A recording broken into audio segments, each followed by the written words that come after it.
मेरे बाबूजी कहा करते थे कि बेटा कर्ज देने वाला भूल जाएगा लेकिन कर्जा लेने वाला मरते दम तक नहीं भूलता है। मैं एक दिन साइकिल चलाते चलाते एक गांव से गुजर रहा था। एक 15-16 साल की बच्ची सुबह सुबह रोड किनारे ताजे खीरे बेच रही थी। खीरे 1 किलो मैंने उससे लिए, अपने बैग में डाला, 100 का नोट उसकी तरफ बढ़ाया। 30 रुपये उसको काटने थे, 70 मुझे लौट आने थे, लेकिन उसके पास खुल्ले नहीं थे। बहुत प्रयास किया गया अड़ोस पड़ोस से, लेकिन खुल्ले नहीं मिले। डिजिटल पेमेंट के लिए भी मैंने पूछा, लेकिन उसने मना किया, मैं मोबाइल उपयोग नहीं करती हूँ। दुखी होकर के मैंने उससे खीरे लौटाए कि छोड़ो बाद में ले लेंगे। तो उस बिटिया ने बोला, बाबूजी पहला ग्राहक जो होता है ना भगवान का रूप होता है, बोनी का समय है, मेरी दुकान से आप खाली मत लौटिए, खीरे ले जाइए, पैसा आप कल परसों जब भी आप निकलो इधर से दे देना। और मैं आज न चाहते हुए भी उसका 30 रुपये का कर्जदार बन रहा था, क्योंकि उसने मुझे भगवान का रूप बोल दिया था। जाते जाते उधर से जब वापस होने लगा तो मैंने उसका नाम पूछा। उसने बताया द्रौपदी। मैंने कहा नाम मेरे याद रहेगा, भूलेगा नहीं, मैं जब भी आऊँगा पैसे दे दूँगा।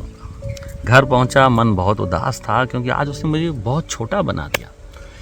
30 रुपये का उसने मुझे कर्जदार बना दिया। और मैं सोच रहा था मैं भी तो उसके ऊपर भरोसा कर सकता था। मैं 100 का नोट उसके पास रख देता, 70 रुपये मेरे जमा रहते, मैं कल परसों ले सकता था, लेकिन मैंने ऐसा नहीं किया। आज वो मेरी नज़रों में द्रौपदी बहुत बड़ी हो गई।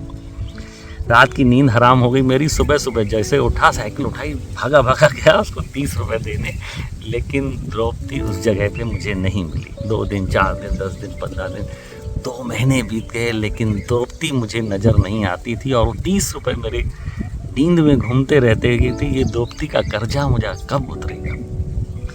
कुछ दिन बाद मैं उसी रोड से अपनी कार से निकल रहा था, दोपहर का समय था। उसी स्थान पे 5-6 सब्जी वाले बैठे थे, उसमें 3-4 लड़कियां भी थी। बहुत समय हो चुका था, द्रौपदी का चेहरा मेरी नज़रों से अब ओझल हो चुका था।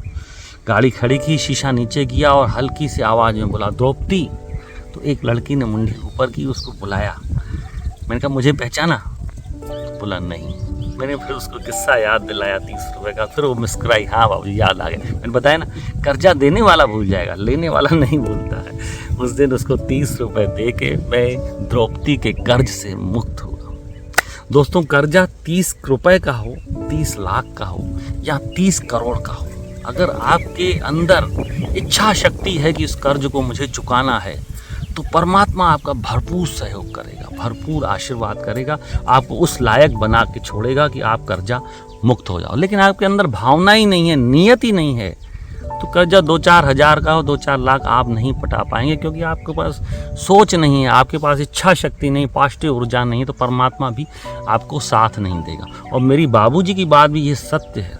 जब इंसान मरने आता है, बीमार होता है, बिस्तर में चला जाता है ना, तो सिर्फ उसे यही याद आता है कि मैं किसके एहसान तले दबा हूँ, किसका किसका कर्जा मेरे ऊपर सर पे है।